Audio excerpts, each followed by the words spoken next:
Bienvenue sur notre chaîne. Ici, nous publions chaque semaine des livres utiles en vue de l'œuvre du ministère pour chaque croyant. Abonnez-vous à la chaîne et cliquez sur la cloche pour ne pas manquer les prochaines vidéos.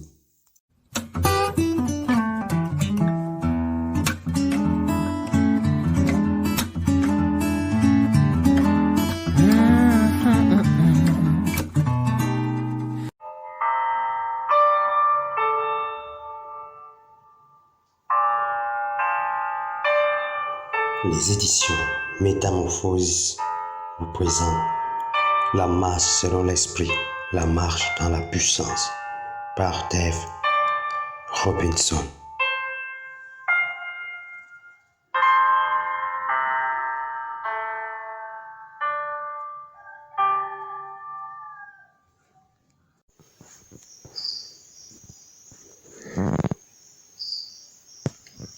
Marche selon l'esprit, la marche dans la puissance par David Robinson. Chapitre 5. Les 4 diversités fondamentales des langues.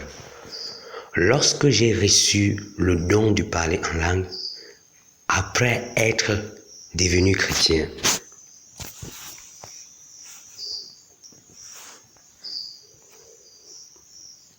on m'enseigna que je ne pouvais prier dans l'esprit que lorsqu'une puissance onction du Saint-Esprit m'envahissait et m'amenait quasiment à crier en langue.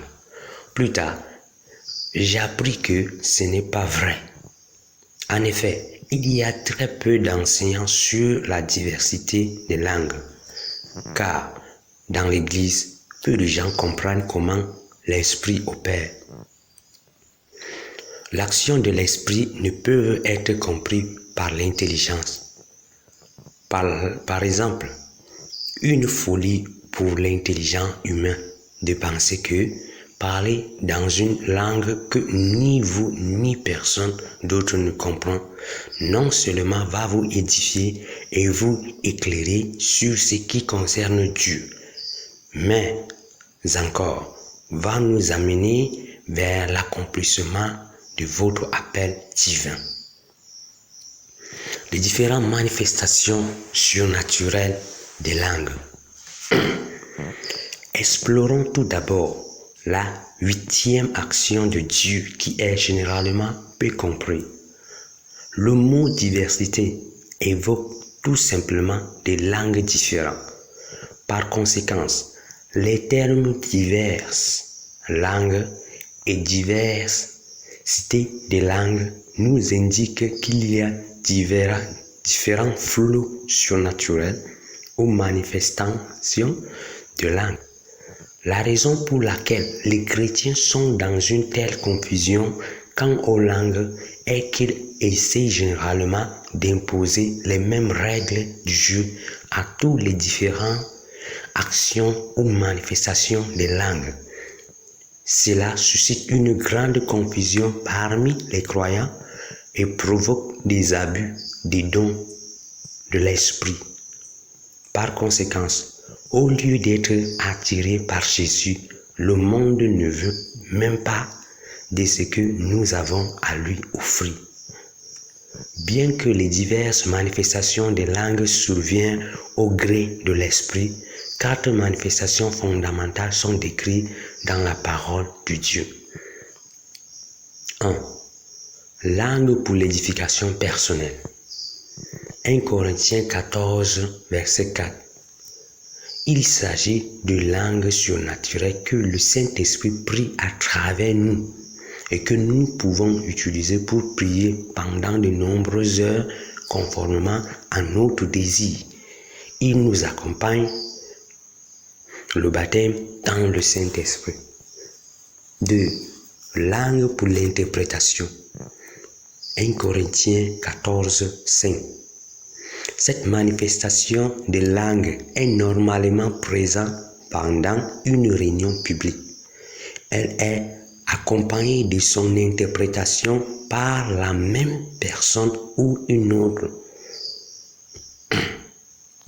3. Langue d'intercession, avec des gémissements ou soupirs inexprimables. Romains 8, 26.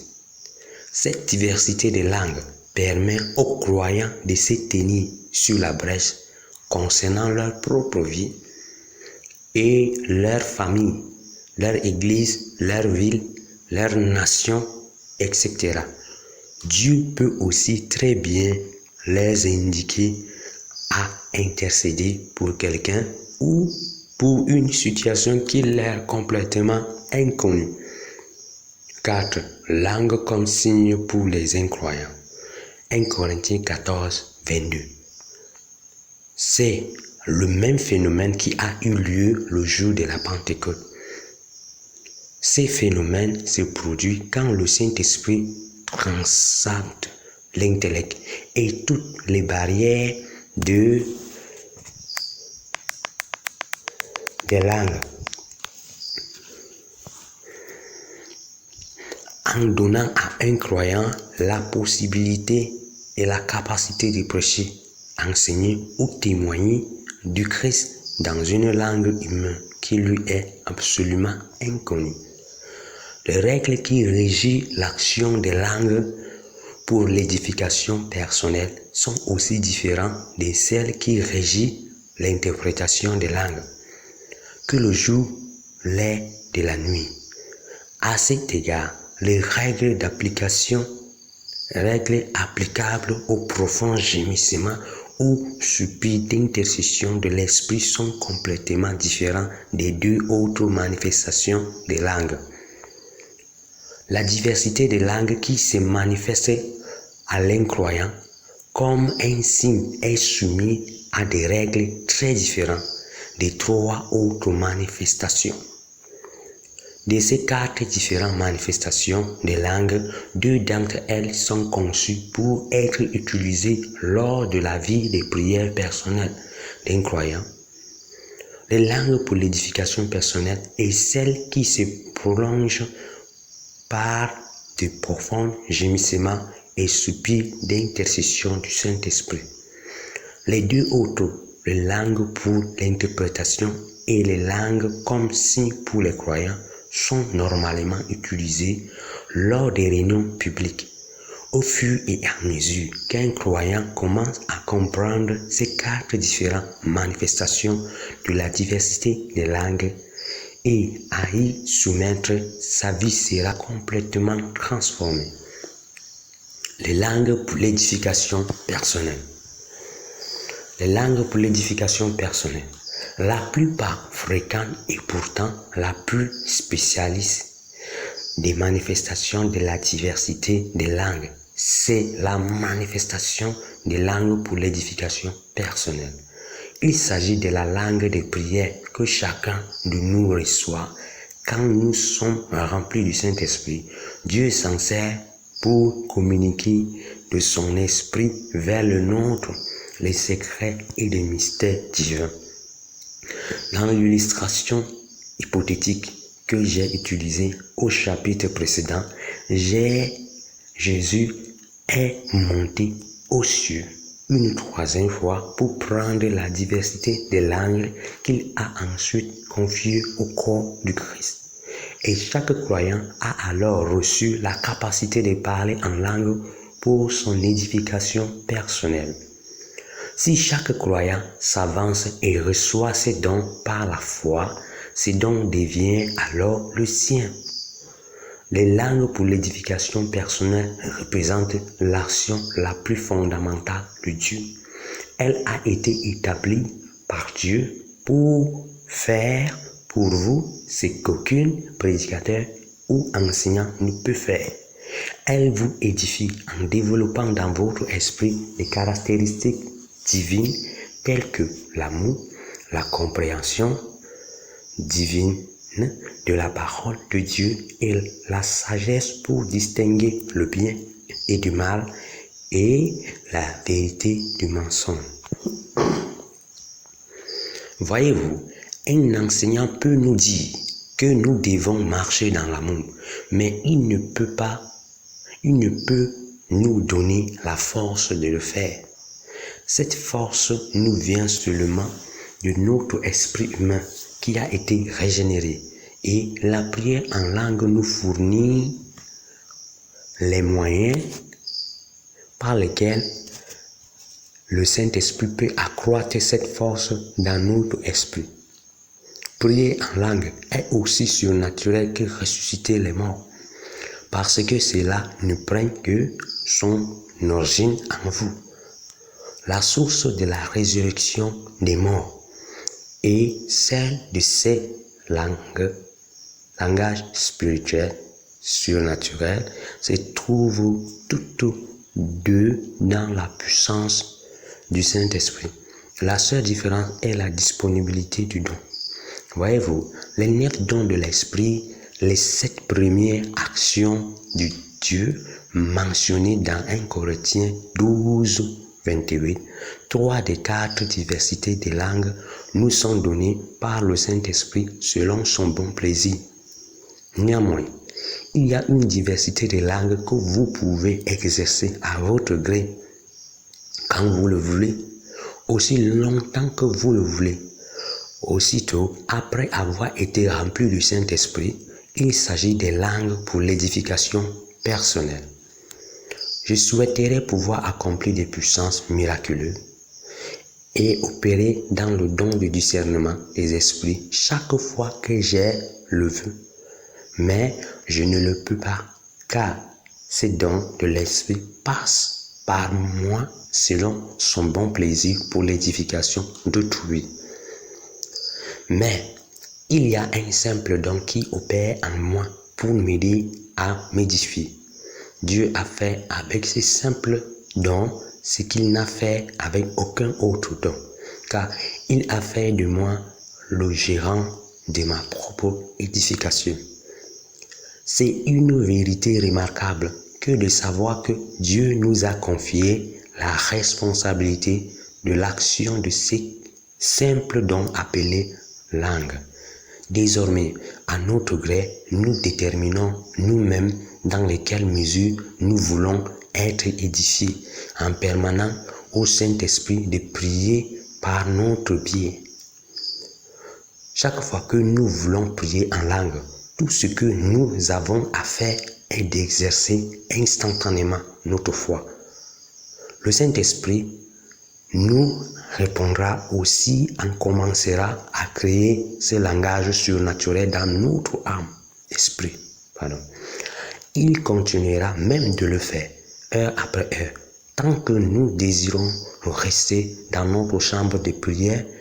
Nous pouvons prier pendant 12 heures, où cela nous sera tout simplement bénéfique à long terme dans notre démarche pour nous qualifier pour l'appel que Dieu adresse à notre vie. Voyez-vous, contrairement à ce que certaines personnes prétendent, parler en langue ne nous rend pas bizarre. Toutes sortes de prières prononcées selon les directives des Écritures ne peuvent rien faire d'autre que d'exalter la parole de Dieu en nous. Rappelez-vous que l'Esprit et la parole ne font qu'un.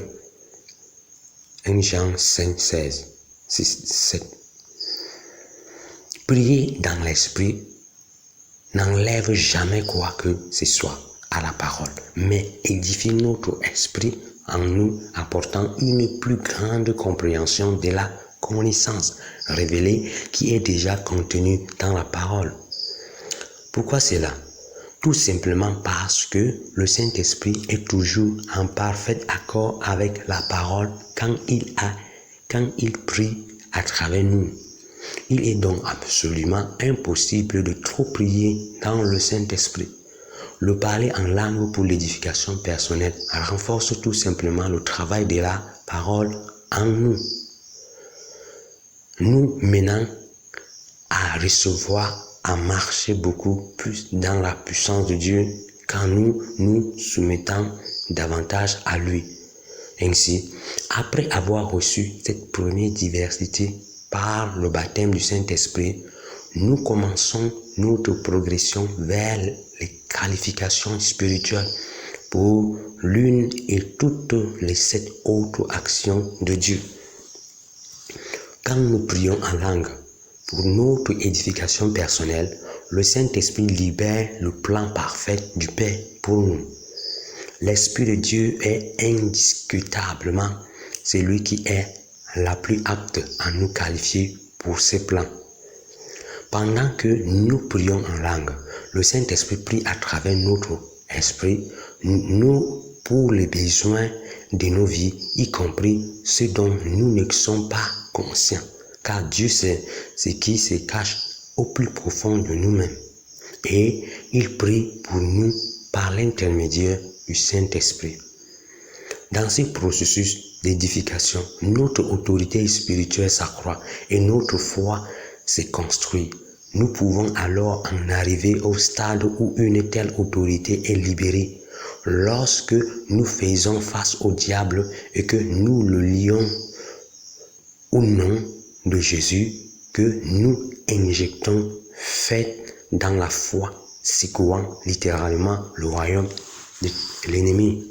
Mais nous n'arriverons pas à faire écrouler et tomber le royaume du diable si notre foi est ébranlable par le découvert d'une carte de crédit que nous ne pouvons pas rembourser.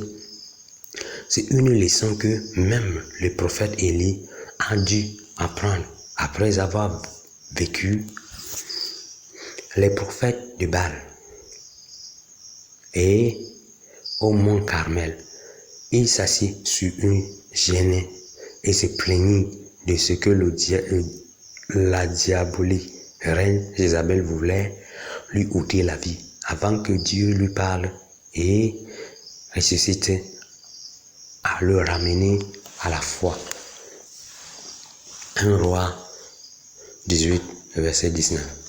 Dieu a créé un lieu de paix auquel nous pouvons accéder par la prière. C'est dans ces lieux que nous pouvons regarder comme un sujet de joie complète. Les diverses tentations, tests et épreuves par lesquelles nous passons. Pourquoi est-ce que possible? Parce que notre autorité spirituelle a grandi. Nous édifions nous-mêmes sur notre très sainte foi et priant par le Saint-Esprit. Jus de vin. Nous avons commencé à apprendre à changer les circonstances qui nous sont hostiles plutôt que les laisser nous dominer. Les langues pour l'édification personnelle développent aussi notre caractère, ce qui révèle la plus haute importance. Dieu exige la sainteté car sa puissance agisse par l'intermédiaire d'une personne au caractère pur. Impur finira par détruire le vase distribuant cette puissance. Je priais un jour, lors d'un culte, pour une petite fille qui avait désespérément besoin d'un miracle créatif, mais qui ne le reçut pas instantanément. J'en fus amèrement déçu, sachant bien que Dieu voulait la guérir de cette petite enfant.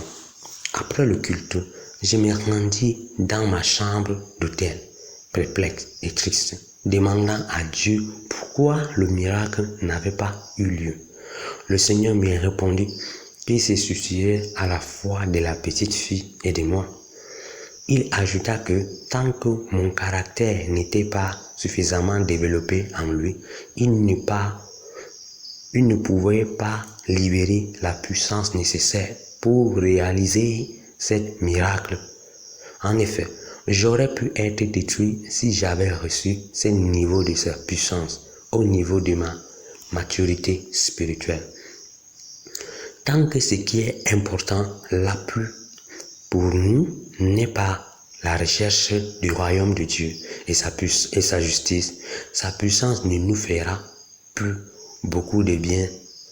Lorsque notre maturité grandit en lui, nous devenons de plus en plus un atout pour lui. Les langues pour l'édification personnelle sont la seule diversité des langues que nous puissions activer à souhait, simplement parce que nous le voulons et pour accéder à cette maturité. Les langues pour l'interprétation. Les langues pour l'interprétation se manifestent quand un message est adressé dans une langue inconnue et que ce message est ensuite interprété dans notre langue maternelle comme un message divin pour le corps de l'Église. Nous ne pouvons pas utiliser les langues pour l'interprétation quand bon nous semble. Certains prétendent pouvoir le faire, mais je sais de ma propre expérience que je ne peux pas le faire. Je sais très bien quand ce don particulier de l'esprit m'envahit, c'est tout à fait différent que lorsque je prie en langue pour être édifié. J'ai bien souvent souhaité agir de cette diversité de langues à mon gré, mais cela ne veut pas dire que je peux le faire à volonté. Je peux prier ou demander à Dieu d'être capable d'interpréter, mais cela ne signifie pas que je pourrais toujours le faire. Il arrive que Dieu nous conduit vers l'interprétation quand nous prions dans l'esprit, mais nous ne pouvons pas pratiquer l'interprétation quand nous le voulons. Les langues d'intercession intenses avec les gémissements ou soupirs inexprimables. Les langues d'intercession intenses avec des gémissements ou soupirs inexprimables. Les langues d'intercession intenses avec des gémissements ou soupirs inexprimables sont une autre diversité des langues vers laquelle Dieu nous conduit quand nous l'autorisons à nous transformer à l'image de son Fils. C'est la troisième diversité des langues importante. De le répéter encore, cela ne peut se faire par notre propre volonté. Nous pouvons prier selon notre compréhension et intercéder pour ceux qui nous connaissent.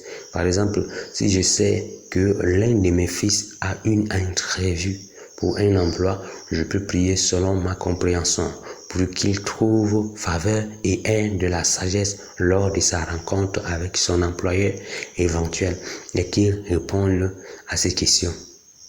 Or, si le diable a prévu de lui ôter la vie en utilisant un camion semi-remorque pour écraser sa petite voiture tandis qu'il se rend à l'entrevue, je n'ai personnellement aucune connaissance préalable de ces faits. C'est à de tels moments que le Saint-Esprit me conduit dans les profonds gémissements ou soupirs d'intercession. Je ne sais pas comment prier contrairement à lui.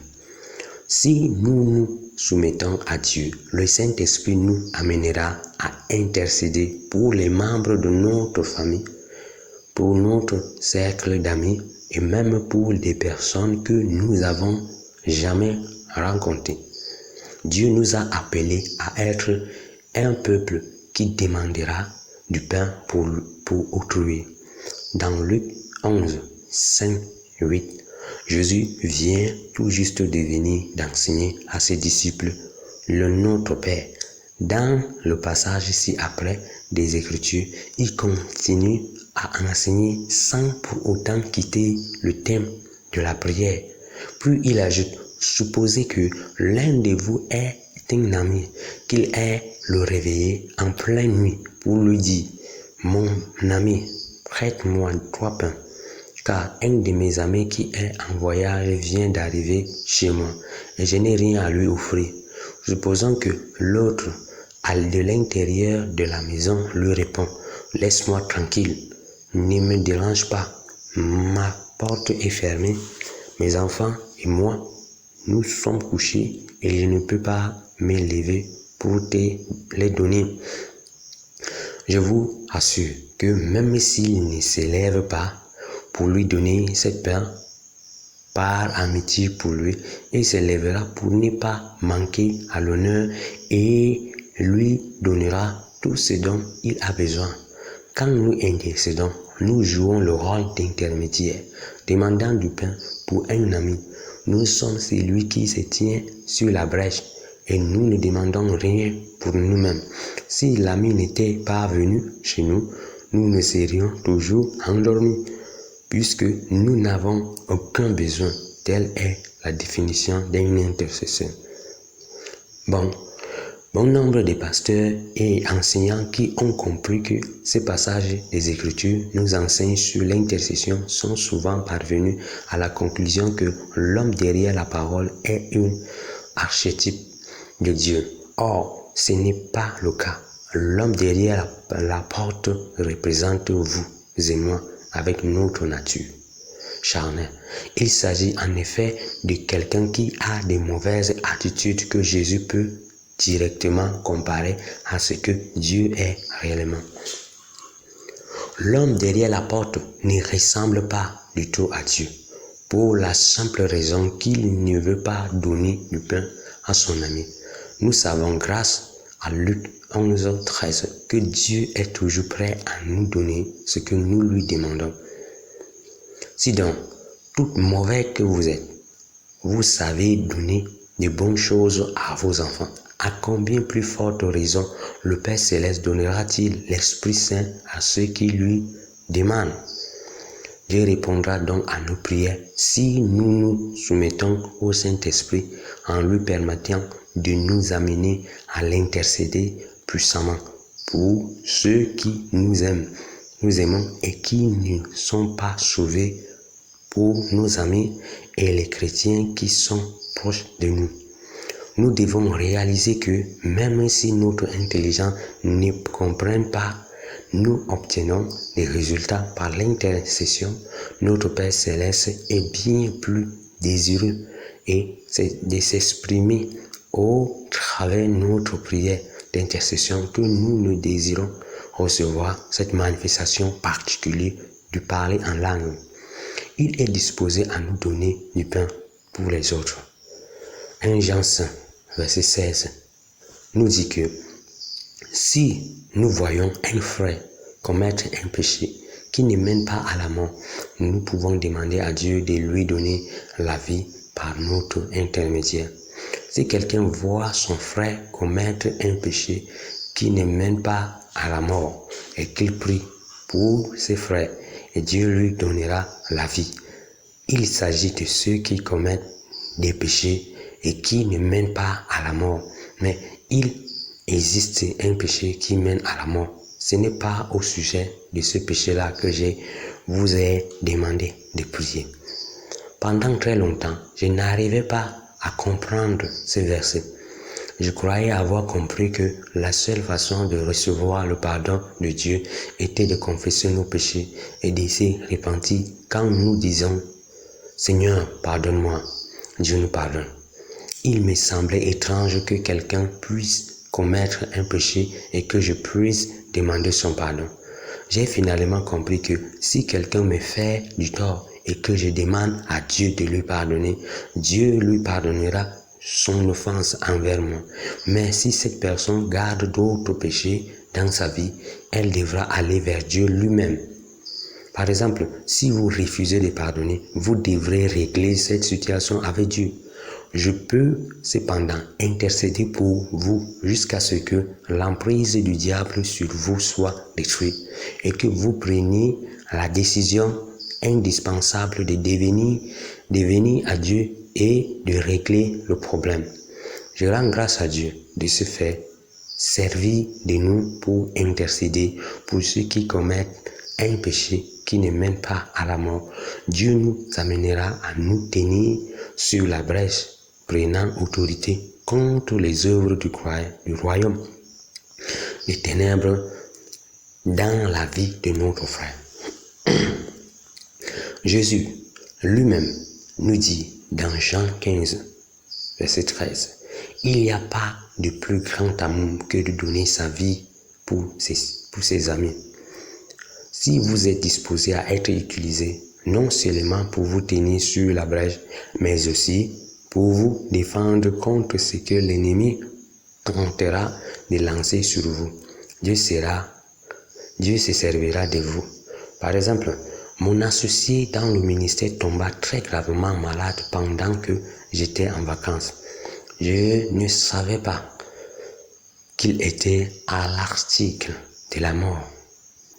Sans que je ne connaisse la situation, le Saint-Esprit pria toute une journée à travers moi avec l'intense gémissement et soupir d'intercession. J'avais assez d'expérience pour savoir que j'étais au cœur d'une bataille décisive dans le domaine spirituel, mais je n'avais aucune idée que la crise était si proche. Je me rendis compte plus tard qu'au moment même où j'ai ressenti une délivrance et une libération du fardeau, sa fièvre la quitta et l'horrible douleur qu'il éprouvait commença à diminuer. Le Saint-Esprit est fidèle et il sait pourquoi prier, même quand nous l'ignorons nous-mêmes. Quel don inestimable du Père. Or, il est important de comprendre que ne peut pas s'engager à tout moment dans ces gémissements ou soupirs d'intercession intense. Certains pensent à être capables et s'efforcer d'émettre des gémissements et soupirs découlant de leurs émotions.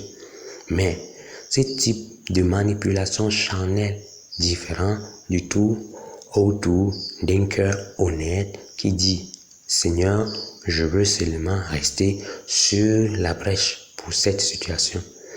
Dans ces derniers cas, Dieu positionnera très souvent cet intercesseur entre l'enfer et les personnes qui y dirigent, ou entre Satan et celles que l'ennemi tente d'enlever, de détruire. Quand Dieu vous met dans une position d'intercession, votre cœur s'écrie: si vous allez en enfer, il faudra d'abord me détourner, contourner. Et bien, des fois, ceux pour lesquels vous priez seraient parvenus à cette destination. Et si vous n'y avez pas fait obstacle pour leur barrer le chemin, nous devons également nous rendre compte que Dieu vous aime autant que les personnes pour lesquelles il veut que vous l'intercédiez. Il sait que lorsqu'il vous fait entrer dans une vraie intercession pour que vous vous teniez sur la brèche, vous allez vous attirer les foules du diable et qui s'en prendra à vous parce que vous contraquerez ses plans de destruction pour ces personnes. Vous devez être en position de force pour résister aux assauts du diable.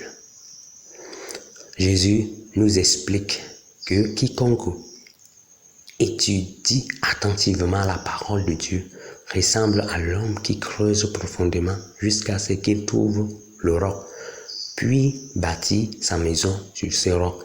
Quand vient la pluie et que les flots frappent la maison, celle-ci n'écroulera pas parce qu'elle est fondée sur le roc.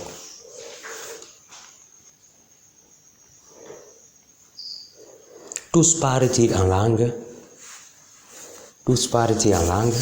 Maintenant que vous comprenez les 4 diversités fondamentales des langues, vous pouvez mieux comprendre ce dont parle l'apôtre Paul dans 1 Corinthiens 12, versets 29 à 30, où il pose plusieurs questions.